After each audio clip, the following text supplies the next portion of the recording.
Mia had been my wife for 5 years. I never thought I'd find love while hiking, but that's how it happened. I can still remember the moment. She was sitting on a bench at a rest stop, fiddling with the frayed lace of her worn-out hiking boots. I offered to help, and after that, we walked on together. I don't even know exactly how things unfolded after that, but we fell in love, and 3 years later we got married. It was a joy for both of us, and we even had our honeymoon. I had never felt so happy in my life. At least, not until we decided to have a child. That's when we found out Mia couldn't have children. The doctors diagnosed her with some kind of condition. She was infertile, and it would be impossible for us to have a child together. At first, it cast a shadow over our marriage, but after another 3 years, we came to the conclusion that there was life beyond having kids. We decided to simply enjoy each other's company, just as we always had. Everything finally settled back into the familiar rhythm we'd had when we first met. Until her first illness, things between us had only just returned to normal, and everything was better than it had been in years. We were happy and full of life again. Then Mia got sick. I don't know what happened to her, but she was always weak, tired, and without energy. Her mood became dull, monotonous. It was as if dark clouds had gathered above her and wouldn't let the sunlight through. From then on, it was as if Mia wasn't really there with me anymore. She grew thinner and thinner, and I could see less and less awareness in her eyes. Her body had grown so weak that she could only walk with the aid of a cane. Most of the time she just sat or lay down, as if life itself had left her, or as if her soul was slowly slipping away. No one could tell us what was wrong with her. We went to countless doctors, went through endless treatments, but nothing. Either they found nothing at all, or they could only guess at what the problem might be. Mia barely spoke to me anymore, not because she couldn't, but as if she didn't want to. I even went to see Mia's parents, hoping they might know something. Perhaps she'd had similar problems as a child, or maybe it was some kind of hereditary illness. But then I learned that Mia had been adopted. Her parents had never told anyone, not even her. Their adoption agreement explicitly forbade it. That lead was a dead end too. I would have done anything to make her better, but nothing helped. For weeks I cared for her, trying every medicine, ointment, and treatment the doctors suggested, but nothing worked. In fact, Mia's condition only worsened. She became like a walking skeleton, her whole body reduced to skin and bone. I tried to feed her, even took her in for IV treatments to nourish her body, but it was as if she only grew thinner. She could barely shuffle along anymore, and only inside the house. Even climbing a few steps would leave her exhausted. What worried me most was her hair loss. It came out in clumps, peeling away from her scalp as if it had never truly grown there in the first place. In just a few days, her once beautiful blonde hair was marred by large, palm-sized bald patches. As much as I loved Mia, and as willing as I was to care for her for the rest of my life, I was beginning to break. We were still going from doctor to doctor. I must have called every corner of the States, asking if anyone could give me advice, a treatment, anything to make Mia better. We traveled from place to place, and I paid, often a lot, for certain treatments. But nothing brought results. Some of the treatments felt like torture for Mia. Other times, there wasn't even the faintest sign of improvement. I was completely at a loss as to what else I could do. Time passed like this until one morning, I woke to the sound of Mia coughing violently. I was instantly on my feet, rushing to her side. I dreaded what new thing might have gone wrong, and I was right to be afraid. Mia's teeth had begun to fall out, not all at once, but one by one. Sometimes we'd wake up in the morning to find one missing. Other times she would lose one during the day. It was a horrifying sight. By then, Mia's hair had already fallen out completely. I bought her a wig so people wouldn't stare if we went anywhere, and so she could feel that she was still beautiful in my eyes. But most of the time, she just sat or stood helplessly, the wig slipping into her eyes or askew on her head. She was bald now, and nearly toothless. Her weight had dropped to barely 75 pounds, and her muscles had wasted away so much she could hardly hold herself upright. She looked like an old woman. At 31, my Mia looked like a 70-year-old haggard crone. You could hardly recognize her anymore. One day, however, Mia's illness took another turn. Sores began to appear on her body, different kinds, most of them looking as if boils had burst open. They simply appeared out of nowhere. That's when I decided we would try absolutely everything. We went to more doctors, quacks, spiritual healers. I even had a priest bless her. but nothing made any difference. Her condition was terrible. Ulcerated wounds covered her from head to toe. She could barely walk, and even moving at all seemed to take everything out of her. She had no teeth left, and all her hair was gone. The doctors were helpless. No one could tell me what was wrong. Sometimes they kept her in the hospital for a few days, but it never helped. There was no change. Then they told me the thing I had feared most.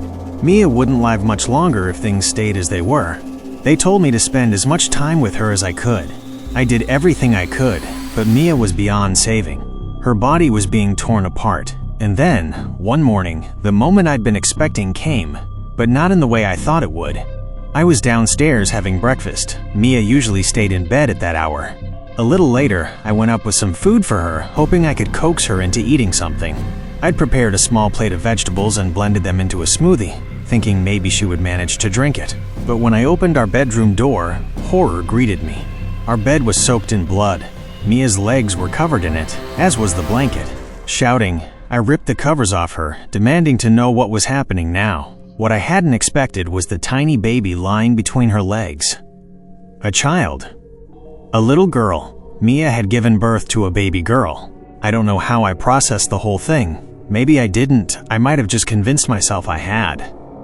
But life went on. Mia was gone. She'd bled to death there in our bed. They performed an autopsy, ran countless tests and experiments on her, or God knows what else. The doctors told me she couldn't have been pregnant. There wasn't a single sign in her body that she had ever carried a child. And yet, the baby was perfectly healthy. It was as if Mia hadn't given birth in some horrific, agonizing state at all. No one could explain it to me, but one thing was certain: this child was my daughter. When Mia and I had still been planning for a child, she had said that if we had a girl, she wanted to name her Elizabeth. So from that day forward, she was Elizabeth to me. Raising a child was brutally hard. Alone, with the burden and emptiness Mia had left behind, I don't think I could have done it without professional help. I saw a psychologist. I needed to talk to someone about what had happened with Mia. The beginning was incredibly hard, and the next few years were, if possible, even harder. But I loved Elizabeth. She was our child, and I knew Mia would have wanted me to raise her. I never would have thought raising a child could be so easy. Elizabeth was the perfect little angel. Of course, I had help from Mia's adoptive parents and from my own family. But Elizabeth was the kind of child every parent dreams of. She slept through the nights, almost never cried, only when there was truly something wrong. She was rarely sick, ate everything I gave her, and tantrums were completely foreign to her. The years passed. I didn't have much time to dwell on what had happened.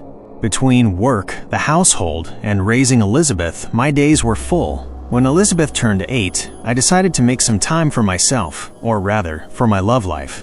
I started dating a woman named Linda. Her son was in Elizabeth's class, and Linda was also a single parent. She turned out to be great company. I liked her, but that's when things started to change with Elizabeth. For those few weeks when I was seeing Linda, she hardly seemed like herself. On the days I had dates, she did everything she could to stop me from going, or to keep me from leaving with Linda. It went on like that until, one day, she crossed a line. One evening, Linda and I went out somewhere, leaving Elizabeth and Linda's son with a babysitter. They were in the same class, and at least they could spend the time playing together. But Elizabeth didn't take it well. I later learned that she had spent the night humiliating Linda's son, telling him terrible things about what would happen to him and his mother. What finally ended things with Linda and meant Elizabeth could no longer stay at her school was an act of brutal violence. That night, while Linda and I were at an upscale restaurant, the babysitter called me, frantic and shouting. Elizabeth had mutilated Linda's son.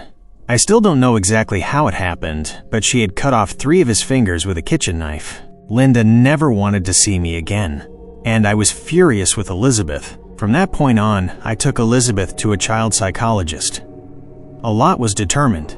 The specialist said Elizabeth's extreme behavior was likely due to the absence of her mother, and because she wanted to have me all to herself. Let's just say, from then on, both the psychologist and I worked on helping Elizabeth become an ordinary little girl. I transferred her to a new school, where no one knew about her past, and I gave up looking for a new relationship. Elizabeth always acted strangely whenever I mentioned someone I had met or was getting to know. It was as if she wasn't herself in those moments. So I let things be. For the next several years, it was just the two of us again. When Elizabeth turned 12, things began to get even stranger. The resemblance between her and Mia became almost frightening. I know, she was her daughter after all, but it wasn't just her looks. Her personality had become almost identical. She laughed the same way, blushed the same way when I teased her. She wore her hair the way Mia had, and its color seemed to be turning more and more blonde. One late summer day, everything became clear. We were celebrating Elizabeth's 13th birthday. I had organized a small party for her and her friends. I grilled burgers for them in the backyard, and they swam in the pool. After the party, I was in the kitchen washing dishes when Elizabeth came up behind me and hugged me. Then she told me she was going to take a shower. As she turned away, gathering her light brown hair in her hand, I caught sight of the back of her neck. There was a mark there, like an old surgical scar. Elizabeth had never had surgery. But Mia had. She told me she'd gotten it in a bicycle accident when she was 13, an accident that nearly left her paralyzed after she fell on her neck. What was an identical scar doing on Elizabeth's neck? Just a few days ago, there had been nothing there. How had it gotten there? My thoughts were racing. I stood frozen in the kitchen as Elizabeth slowly walked away. The realization hit me like ice. Elizabeth wasn't my child. And maybe she wasn't even Mia's. Mia! I called after her as she reached the stairs. What is all this? After all these years, Elizabeth stopped slowly. She didn't turn back toward me. She just stood there, one hand on the banister, one foot already on the first step. "Don't call me that, Jack," she said reproachfully. "I'm Elizabeth now."